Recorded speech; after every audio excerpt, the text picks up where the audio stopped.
हाँ, तो सभी अभिभावकों को, सभी विद्यार्थियों को और सभी दर्शकों को आपके इस YouTube चैनल पर हार्दिक स्वागत करते हैं। पूरी हमारी टीम आपके साथ जुड़ी हुई है और आपका जो सहयोग मिल रहा है उसके लिए सभी को धन्यवाद देता हूँ। देखिए, हम अपनी क्लास में अपना जो टॉपिक चल रहा है कार्बनिक रसायन के बारे में कुछ बेसिक कॉन्सेप्ट हम पढ़ते जा रहे हैं। अब यहाँ पर एक चीज़ मैं थोड़ा सा अवगत कराना चाहता हूँ, सभी दर्शकों के लिए एक सूचना है। हमारा वीडियो क्रमांक 2 में अपने एक वॉलर की समीकरण में उसको भूलवंश संतुलित करने से वो रह गई और उसको संतुलित करके वीडियो नंबर 3 में लिख दिया गया है, तो उसको आप सभी देख लेंगे। ऐसा हमें एक हमारे दर्शक इंद्राज जी ने अवगत कराया, मैं उनको भी धन्यवाद देना चाहता हूं, क्योंकि कम से कम उन्होंने अपना पूरा वीडियो तो देखा है और इसी तरह से आगे भी हमें सहयोग देते रहेंगे। चलिए चलते हैं अपने अगले पॉइंट पर। देखिए, कार्बनिक रसायन के अंदर हम कुछ पॉइंटों की चर्चा कर रहे थे और यहाँ पर अपना जो पॉइंट है हम पढ़ रहे थे कि कार्बन और कार्बनिक यौगिकों की कुछ विशेषताएं जो हम आज चर्चा करेंगे। तो देखिए, कार्बन के संबंध में हमने पढ़ा कि कार्बन की 4 संयोजकताएं होती हैं। 4 संयोजकताएं इस प्रकार से समचतुष्फलकीय विन्यास में अभिविन्यासित होती हैं और यहाँ पर अगर हम मान के चलें तो ये जैसे एक एक हाइड्रोजन लगा दिया तो ये एक समचतुष्फलक की संरचना बन गई और यहाँ पर बंद कोण का मान 109 डिग्री 28 मिनट का होता है। अब देखिए, कार्बन और कार्बनिक यौगिकों की कुछ और विशेषताएं हम आज अध्ययन कर रहे हैं। जैसे अभी हमने देखा कि कार्बन की 4 संयोजकताएं होती हैं और ये 4 संयोजकताएं हो सकता है 4 सिंगल बंध से एकल बंध से पूरी हों, जैसे कि मेथेन में होती है, या फिर हो सकता है जैसे CCl4 के अंदर भी ये चारों संयोजकताएं एकल बंध से पूरी होती हैं। तो ऐसे कार्बन की चारों संयोजकताएं 4 एकल बंध से भी पूरी हो सकती हैं। हो सकता है कार्बन की 4 संयोजकताएं 1 द्विबंध तथा 2 एकल बंध से भी पूरी हो सकती हैं। ऐसे जैसे कि एल्कीन के अंदर ऐसा होता है, ये एथीन एल्कीन परिवार का सदस्य है, तो इसके अंदर हमने ऐसा देखा। ऐसा कुछ अन्य यौगिकों में भी हो सकता है, जैसे ये लीजिए, आप देख रहे हैं ये एल्डिहाइड है। एल्डिहाइड के अंदर भी इसी तरह से कार्बन की 2 संयोजकता एक डबल बंध के माध्यम से और एक एक संयोजकता एक एक एकल बंध या सिंगल बंध के माध्यम से पूरी हो रही है। ऐसे ही कीटोन के अंदर भी हो सकता है। ये कीटोन है और इस कीटोन में भी कार्बन के अंदर एक द्विबंध उपस्थित है। ऐसे ही कार्बन की 4 संयोजकता हो सकता है एक ट्रिपल बंध और एक सिंगल बंध के माध्यम से पूरी हो, जैसा कि एल्काइन में होता है। जैसे ये एथाइन में हम देख रहे हैं, एथाइन के अंदर हम देख रहे हैं, यानी एल्काइन के अंदर ऐसा होता है, या ऐसा एल्केन नाइट्राइल में भी हो सकता है। ये एल्केन नाइट्राइल या एल्किल साइनाइड है, एल्केन नाइट्राइल, तो इसके अंदर भी ऐसा हो सकता है। तो देखिए, कार्बन की चारों संयोजकताएं 4 एकल बंध से या 1 द्विबंध और 2 एकल बंध या 1 त्रिबंध और 1 एकल बंध या फिर 2 द्विबंध के माध्यम से भी कार्बन की संयोजकताएं कंप्लीट हो सकती हैं। जैसे इस कार्बन में आप देख रहे हो 2 द्विबंध के माध्यम से कार्बन की चारों संयोजकताएं पूरी हो रही हैं।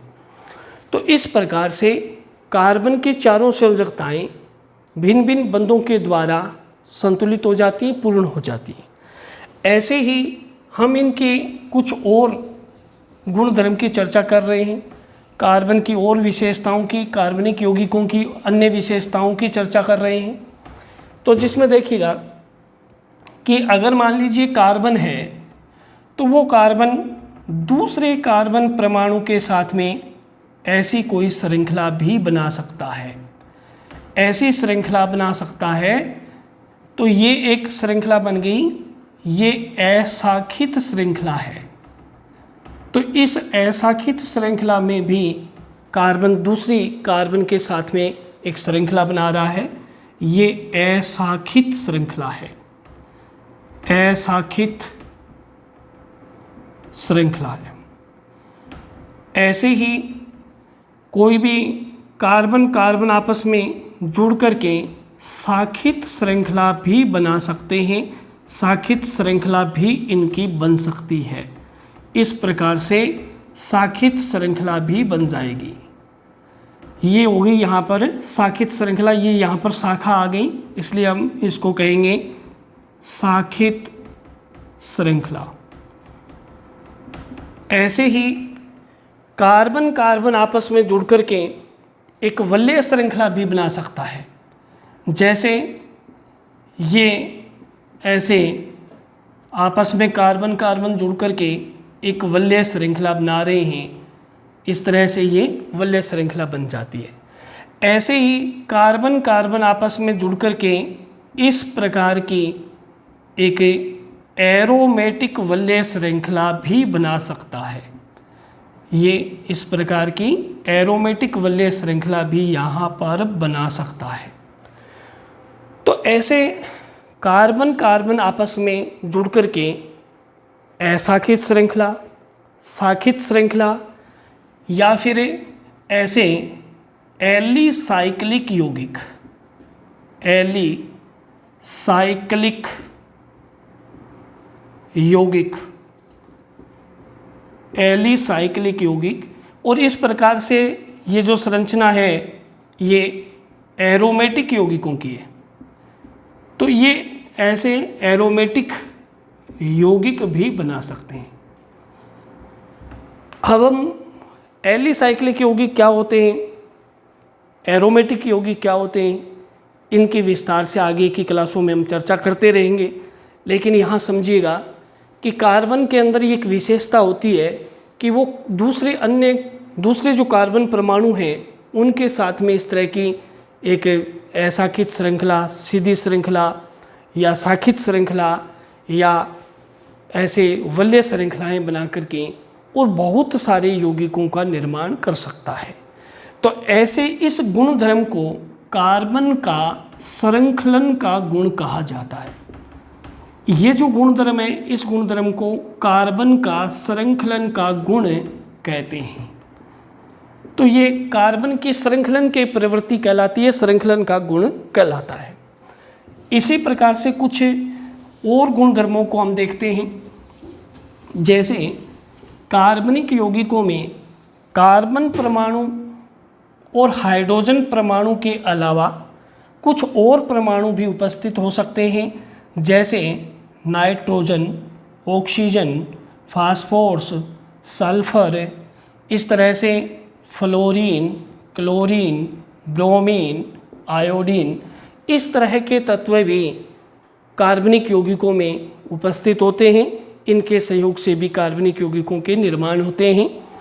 ऐसे ही कार्बनिक यौगिकों का यदि दहन करवाया जाता है तो दहन से दो चीज़ें आपको अपने को याद रखनी है, ध्यान में रखना है कि यदि दहन करवाया जाएगा तो यहाँ पर या तो धुएं युक्त ज्वाला के साथ जलते हैं या फिर ये धुएं रहित ज्वाला के साथ जलते हैं। यानी इनको जलाने पर या तो कजली ज्वाला, काले धुएं के साथ ये जलेंगे, या ये जलाने पर बिना धुएं के धुएं रहित ज्वाला के साथ जलेंगे। यदि ये धुएं युक्त ज्वाला के साथ जलते हैं तो इनको कहा जाता है एरोमेटिक यौगिक। इनको एरोमेटिक यौगिक कहेंगे।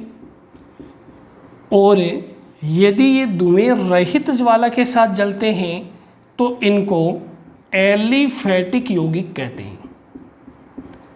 एलिफैटिक यौगिक कहते हैं। ये एक ज्वाला परीक्षण भी है इनका। एरोमेटिकता और एलिफैटिकता की जांच के लिए एक ज्वाला परीक्षण होता है जिसमें हम यौगिक को कॉपर वायर पर लगा करके जलाते हैं। तो यदि कजली ज्वाला के साथ जलता है यौगिक तो उसको हम एरोमेटिक कहेंगे, और यदि धुएं रहित ज्वाला के साथ जलता है तो उसको हम एलिफैटिक यौगिक कहते हैं। इसी प्रकार से एक चीज़ और हमें ध्यान में रखनी है कि अगर कार्बनिक यौगिकों का दहन करवाया जाता है तो कार्बनिक यौगिकों के दहन से अंतिम उत्पाद CO2 व जल बनता है। अगर कार्बनिक यौगिकों का दहन करवाया जाए तो इसमें अंतिम उत्पाद है वो CO2 बनेगा व जल बनेगा। तो CO2 और जल दहन का अंतिम उत्पाद माना जाता है। अब देखिए, जैसे हम मानते हैं कि कार्बनिक यौगिक हैं, उनकी बहुत ज़्यादा संख्या है, कार्बनिक यौगिकों की संख्या बहुत ज़्यादा है, तो अपने इसको इस तरह से भी समझ सकते हैं कि कार्बनिक यौगिकों में एक विशेष प्रकार का गुणधर्म और भी पाया जाता है जिसको हम समावेवता कहते हैं। समावेवता, आइसोमेरिज्म। तो देखिए, समावेवता जो है उसके कारण भी कार्बनिक यौगिकों की संख्या बहुत ज़्यादा बढ़ जाती है। अब समावेवता क्या है उसको तो हम किसी आगे की क्लास में चर्चा करेंगे कि इसकी परिभाषा क्या है, इसके प्रकार क्या हैं। जैसे समावेवता मुख्य रूप से हम दो भागों में पढ़ते हैं, एक संरचनात्मक समावेवता, एक त्रिविम समावेवता, और इनका आगे भी वर्गीकरण होता है जो हम किसी आगामी क्लास में चर्चा करेंगे। आगे हम देखते हैं कि कार्बनिक यौगिकों के अंदर बहुलीकरण की प्रक्रिया भी होती है। बहुलीकरण यानी कार्बनिक यौगिक हैं वो बहुलक का निर्माण भी कर सकते हैं, बहुलक के निर्माण भी करते हैं।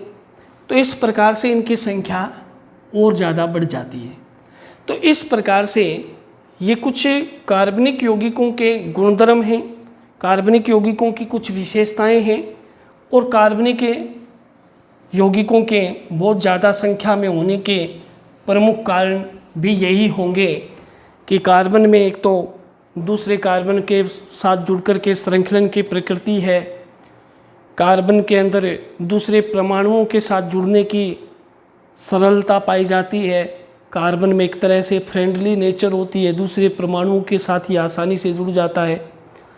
और इसी प्रकार से कार्बन के अंदर समावेवता है या कार्बनिक यौगिकों के अंदर समावेवता पाई जाती है, और कार्बनिक यौगिकों में बहुलीकरण की प्रक्रिया भी होती है। ऐसे ही जैसे अभी बताया कि कार्बन जो है वो कार्बन और हाइड्रोजन की विद्युत ऋणता लगभग एक जैसी सी होती है। तो विद्युत ऋणता में लगभग समानता के कारण यहाँ पर इन दोनों में आसानी से सहसंयोजक बंध बन जाते हैं। देखिए, कार्बन के इलेक्ट्रॉनिक विन्यास में हमने पढ़ा था कि 1s2, 2s2 और 2p2 इसका इलेक्ट्रॉनिक विन्यास है। तो इसके बाह्यतम कोश में 4 इलेक्ट्रॉन उपस्थित हैं, 2 और 2 4 इलेक्ट्रॉन हैं।